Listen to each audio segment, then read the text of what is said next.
ሁሉም ነገር የጊዜ ጉዳይ ነው። ጊዜ ነው የሚያነሳህ፣ ጊዜ ነው የሚጥልህ። ከወደክም ጊዜው ነው፣ ከተነሳህም ጊዜው ነው። ሻይን ካደረክም ሻይን ያደረክበት ጊዜ ስለሆነ ነው። ከወደክም በቃ የጊዜ ጉዳይ ነው።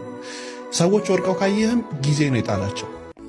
ሰዎች ተነስተው ካየህም የሆነ ደረጃ ላይ ደርሰው ያዙ ልቀቁ ቢሉ በቃ ጊዜያቸው ስለሆነ ነው። ኢትስ ኦል አባውት ታይሚንግ። ወጣትነት ጊዜ ነው።